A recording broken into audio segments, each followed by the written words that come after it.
যেদিন আল্লাহ নবী মেরাজে গিয়েছিলেন, তারপরের দিন সকালবেলায় কিছু কাফেররা, যখন অনেক মুনাফিকরাও কিন্তু নবী করিম সাল্লাল্লাহু আলাইহি ওয়াসাল্লামের মজলিসে বসতেন, তো মুনাফিকদের এক দল নবী করিম সাল্লাল্লাহু আলাইহি ওয়াসাল্লামের কাছে গিয়ে যখন এগুলো শুনলেন, শোনার পরে আবু বকর রাদিয়াল্লাহু তাআলা তখন নবী করিম সাল্লাল্লাহু আলাইহি ওয়াসাল্লামের কাছে আসতে পারেন নাই, তো নবী করিম সাল্লাল্লাহু আলাইহি ওয়াসাল্লাম থেকে এই ঘটনা শুনেনও নাই।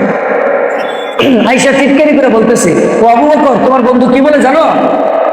তোমার বন্ধু মুহাম্মদ সে বলতেছে সে নাকি গতকাল রাত্রে মসজিদে হারাম থেকে মসজিদ আকসা থেকে 7 আসমান ভেদ করে সিদরাতুল মুনতাহায় গিয়েছে, আল্লাহর সাথে সাক্ষাৎ করেছে, জান্নাত জাহান্নাম ভ্রমণ করেছে, এবং সেই রাত্রে আবার সেই ভ্রমণ শেষ করে আবার পৃথিবীতে আগমন করেছে। আবু বকর রাদিয়াল্লাহু তাআলা আনহুর ঈমান কেমন ছিল দেখেন একটাবার। ওই সময় তো ইসলামের শুরুর যুগ, প্রাথমিক অবস্থা ছিল।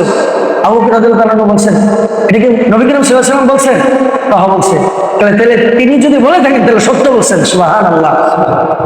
এভাবে নবী করিম সাল্লাল্লাহু আলাইহি ওয়াসাল্লামকে বিশ্বাস করেছেন।